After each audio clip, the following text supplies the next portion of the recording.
Hai halo, balik lagi di podcast kesehatan. Halo teman-teman semua nih, gimana kabarnya? Semoga tetap baik-baik aja ya. Aku di sini balik lagi nih tentunya dengan bahasan-bahasan yang menarik. Di sini sebelumnya aku bakal perkenalan diri aku dulu nih. Aku di sini Amel, dan tentunya kalau misalnya kita bahas tentang kesehatan, kita harus ditemani oleh ahlinya nih teman-teman ya. Di sini kita bakal ditemani oleh dokter fenomenal kita, pastinya ada Dokter Eka. Halo.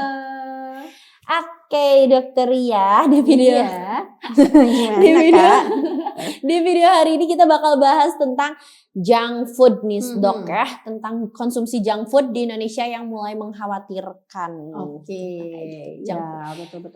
Nah, teman-teman ya, seperti yang kita tahu, junk food itu adalah sebuah makanan ya atau minuman yang kandungan gizinya itu rendah nggak sih, Dok ya? Yang bahkan itu gak sehat sama sekali, bahkan gak ada gizinya ya kayak gitu. Nah, Dok, untuk junk food sendiri, Dok, apakah, Dok, di kandungan junk food itu ada secara medis ya, ada kandungan khusus gak sih, Dok, yang bisa bikin ketagihan kayak gitu? Oke. Nah, jadi sebetulnya jadi arti dari junk food itu sendiri makanan betul yang nilai gizinya kurang dan tinggi gula, lemak serta garam.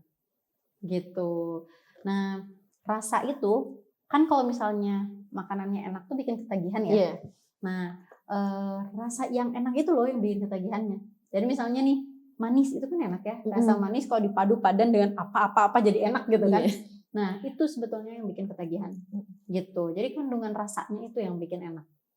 Gitu. Karena kalau misalnya kita gini deh beli keripik hambar, pasti enggak kan? Enggak akan dibeli lagi kan gitu. Tapi kalau misalnya gurih, ada rasa apa-apa itu kan kayak enak ya gitu. Nah, itu sebetulnya yang bikin jadi kecanduannya. Oh, dari situ ternyata ya. Nah, Dok, kalau menurut dokter nih, Dok, mengapa orang di Indonesia ini suka banget nih, Dok, kayak makan junk food kayak gini, kayak gorengan, dan kan gorengan itu bisa berdampak panjang nih, Dok, ke depannya tuh kayak dampak negatifnya banyak banget nih, Dok. Itu tuh ada penjelasannya nggak sih, Dok, secara kenapa orang Indonesia suka? Jadi sebuah kebiasaan sih, ya nggak sih? Iya. Karena kita biasa kalau misalnya sarapan sama gorengan lontong gitu kan, cabai. Nah, itu karena menjadi kebiasaan sih sebetulnya. Budaya bisa juga ya, kayak misalnya makanan-makanan kita juga kan ada beberapa makanan memang yang santan full gitu kan. Nah, terus digoreng-goreng gitu kan ya, itu jadi sebuah kebiasaan orang Indonesia, betul. Nah, dan taste-nya pasti bakal kesimpan di memori kita. Nah, sehingga kalau misalnya kita kemanapun nyarinya makanan Indonesia lagi gitu loh. Kayak gitu. Misalnya kayak orang Sunda, kemana aja pasti nyarinya makanan khas Sunda gitu. Karena memang udah jadi taste di pribadinya gitu. Jadi ya itu ya. Resikonya apa ketika terlalu misalnya makan makanan yang tidak sehat gitu kan ya. Nah, tentu banyak banget resikonya. Ya salah satunya penyakit-penyakit yang degeneratif tuh, kayak misalnya hipertensi, diabetes atau jantung gitu. Jadi pasti ada efeknya. Oke, Dok. Nah, Dok, bagaimana junk food mempengaruhi perkembangan anak-anak pada remaja dan remaja, bukan anak-anak pada remaja. Bagaimana junk food mempengaruhi perkembangan anak-anak dan remaja nih, Dok? Oke. Nah, tentu berpengaruh karena kan anak dan remaja ini lagi masa pertumbuhan lah ya gitu kan. Mereka harusnya makan makanan yang bergizi atau gizi seimbang gitu kan, kalau yang sering dikampanyekan oleh Menteri Kesehatan kan ya. Gizi seimbang. Nah, agar pertumbuhannya bagus gitu kan. Nah, tapi kalau misalnya ini kita makan makanan yang gizinya kurang, ya otomatis pertumbuhannya kurang baik juga. Dan memiliki resiko tentu karena junk food ini tadi banyak garamnya, banyak gulanya. Jadi bukan ada, tapi banyak lemaknya gitu. Dan ini efek jangka panjangnya adalah penyakit degeneratif yang tadi udah disebutin. Gitu. Jadi memang harus dijadikan kebiasaan ya makanan sehat tuh. Gitu. Emang rada sulit ya. Susah tapi harus gitu. Susah tapi harus, betul. Nah, Dok, hubungan antara junk food dengan penyakit-penyakit kronis tadi yang disebutkan dokter kayak diabetes, obesitas, jantung, itu tuh apa sih, Dok? Ada kandungan apa di dalamnya sehingga bisa ada Oke. hubungannya? Nah, tentunya kalau misalnya kayak tadi kan konsepnya junk food itu tinggi lemak, tinggi gula, dan tinggi garam. Iya. Nah, kalau gulanya kebanyakan, otomatis dia jadi diabetes. Terus garamnya kebanyakan, jadi Hipertensi. ya 200. Nah, kalau misalnya lemaknya kebanyakan, Jadi obesitas. iya, obesitas dia beresiko penyakit jantung gitu. Karena kalau misalnya lemak jahatnya terlalu banyak, dia bisa menjadi adanya peradangan lah gitu ya di dalam pembuluh darah yang membuat adanya plak atau penyumbatan gitu. Jadi ya begitulah ya. Mengerikan. Nah dok, untuk saran nih dok, saran dari dokter untuk mengatur pola makan khususnya pada anak-anak untuk menghindari junk food itu gimana sih dok? Ada nggak sarannya? Betul. Ini penting sih sebetulnya buat para orang tua untuk menanamkan sejak dini. Ya, makan makanan real food. Gitu. Apa tuh real food? Ya kan? Kayak gimana tuh real food? Real food itu makanan asli. Jadi ya kayak misalnya ubi gitu kan, singkong, buah, sayur, dia kan asli, makanan asli, bukan olahan, bukan kemasan gitu. Nah jadi memang penting untuk menerapkan kepada anak-anak kita, dibiasakan makanan-makanan real food. Nah dan selektif memilih makanan-makanan cemilan gitu ya. Gitu. Nah ini harus selektif juga nih, gitu. Kandungannya seperti apa, garam, gula, sama lemaknya kayak gimana, itu harus dicek juga tuh. Nah dan jangan lupa selalu memeriksakan berat badan, tinggi badan, indeks massa tubuh anak kita, gitu. BB-nya cukup nggak? Atau BB-nya berlebih nggak? Karena malah sekarang banyak juga anak yang berat badannya berlebih, gitu. Dan kita di masyarakat itu malah suka gini gak sih? Ih lucu banget, gemoy gitu kan ya. Nah, padahal di anak obes tetap nggak baik.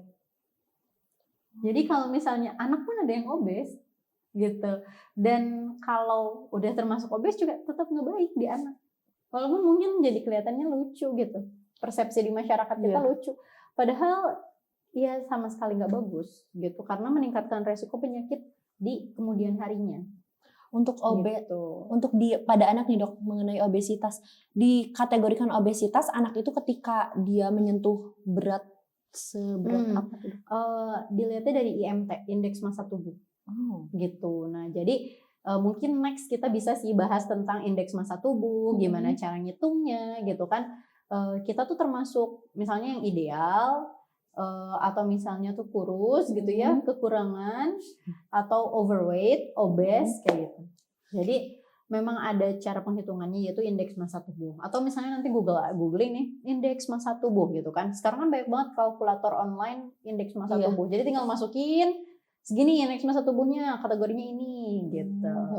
Nah kalau anak-anak dimasukin juga ke grafik atau ke antropometri gitu, tabel antropometri. Jadi memang harus dicek sih gitu. Soalnya penting banget ya teman-teman, jangan sampai kita tuh keliru gitu loh. Kalau anak yang lucu-lucu itu tuh sebetulnya kalau obes ya tetap gak bagus gitu. Kayak gitu ya. Kayak gitu tuh teman-teman ya. Nah untuk ini nih dok, benar gak sih dok kalau makan junk food masih aman nih asalkan kita dibarengi kayak olahraga, kayak tidur yang cukup kayak gitu itu masih benar gak sih dok, aman gak? Oke. Nah jadi sempat baca sih dari jurnal Sydney University.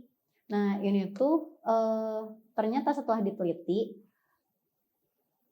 ternyata olahraga itu tidak cukup baik ketika tidak bisa menjaga makanan. Gitu. Jadi kalau kita olahraga, tapi kita nggak jaga makanan, itu tidak cukup baik hasilnya. Gitu. Tidak membuat lebih baik gitu. Jadi emang kalau misalnya kita olahraga, ya seimbangin sama makanan yang sehat gitu. Karena dari hasil penelitiannya tuh, ketika kita mengubah pola makan sehat, itu menurunkan resiko kematian karena kanker, jantung, dan sebagainya. Gitu. Jaga makanan sehat tuh teman-teman, penting banget. Penting banget dong. Ih, menyeramkan ya dok kalau misalnya nggak jaga makan itu. Nah dok, selanjutnya nih dok, dengan banyaknya kasus nih dok kayak cuci darah pada anak nih, saat ini banyak banget ya di berita-berita anak-anak pada cuci darah. Apakah junk food itu berkontribusi pada masalah tersebut dok? Tentu kalau kita kembali lagi ke konsep junk food yang dia itu tinggi gula, tinggi garam, dan tinggi lemak gitu ya, tentu pasti ada kontribusinya. Nah, gagal ginjal ini dia tidak akan tiba-tiba gagal gitu kan, kalau tidak ada penyebabnya gitu. Nah, jadi memang mungkin bisa jadi berawal dari diabetes dulu nih. Nah, kena diabetes, terus udah kayak gitu kena komplikasi gagal ginjal gitu. Akhirnya harus cuci darah. Nah, atau sekarang juga banyak tuh remaja-remaja yang kena hipertensi. Banyak. Dan sempat nemuin usia berapa ya? Kemarin sempat nemuin sih pasien kalau SMA tuh berarti sekitar 17-16 tahunan ya? Iya. Itu tensinya tinggi. Sampai sampai orang tuanya juga bilang katanya tuh tensinya tuh kemarin sempat di 180. Tinggi banget. Waduh, ternyata kena tinggi juga ya Bu. Kaget juga karena masih muda gitu kan. Nah, dan ternyata penyakit degeneratif ini bergeser dari yang tadinya di orang tua mungkin ya commonnya, sekarang udah mulai bergeser ke remaja, muda dewasa gitu kan. Jadi emang harus hati-hati gitu. Dulu juga pernah nemu sih kasusnya di IGD. Jadi pas datang tuh tensinya 230 kalau nggak salah. 230 per berapa gitu, pokoknya tinggi banget. 230 per sekian. Nah, masih muda usianya tuh 20-an, 20 ke atasan lah gitu. Nah, terus udah kayak gitu nggak ngerasa pusing katanya tuh, cuman mual. Jadi datang tuh karena mual, terus kayak badan nggak enak gitu. Akhirnya ya udah periksa, akhirnya kita periksa juga darah dan ternyata cukup tinggi ureum kreatininnya gitu. Nah, jadi waktu itu akhirnya dikonsulin ke penyakit dalam gitu, karena kan tindakan lanjutannya adalah harus dicekin gitu ya, apakah ada indikasi ke arah gagal ginjal atau enggak gitu. Nah, dan ditanya, Pak kenapa sih bisa sampai kayak gini gitu. Ternyata memang ini Kak, jadi pola istirahatnya tuh berubah karena kerja. Jadi emang kerjanya tuh malam terus. Kalau gak salah tuh kerjanya ya kontraktor gitu, kontraktor jalan kalau gak salah. Jadi kan emang kalau jalan diperbaikinya malam ya. Jadi emang berubah tuh pola istirahatnya dari yang misalnya harusnya tuh kita malam tuh tidur, ini bangun siang tidur, kebalik gitu. Terus yang kedua jarang minum air putih katanya tuh, jarang minum air putih. Emang jarang banget dan lebih banyak minum kayak minuman stamina gitu loh. Kayak gitu. Nah, katanya tuh dari situ sih kalau yang dirasa gitu. Ya apalagi kalau makanan mah udah memang gak kekontrol sama sekali sih gitu. Jadi seketemunya yang ada di daerah jalan yang sedang diperbaiki ya dimakan aja gitu. Kayak gitu. Nah, ternyata memang sekarang tuh ya itu ya sudah merambah ke dewasa usia muda gitu. Jadi ya harus dijaga juga ya. Jangan mentang-mentang kita makan masih dewasa. Kan yang beresiko di atas 40 tahun. Udahlah puas-puasin nih hidup, mumpung cuman sekali hidup gitu kan. Harus dipuas-puasin. Ya, kalau kita sakit gimana mau menikmatinya gitu loh. Jadi emang harus dijaga ya teman-teman ya. Harus dijaga ya teman-teman ya. Tadi udah disampaikan junk food itu nggak baik. Sebisa mungkin kita harus jaga makanan kita. Hindari junk food, perbanyak real food ya dok ya. Betul. Oke teman-teman ya, segitu dulu video kita hari ini. Terima kasih yang sudah menonton hingga akhir. Jangan lupa like, comment, and subscribe. Aku Amel. Aku Dr. Eka. Kita pamit. Bye.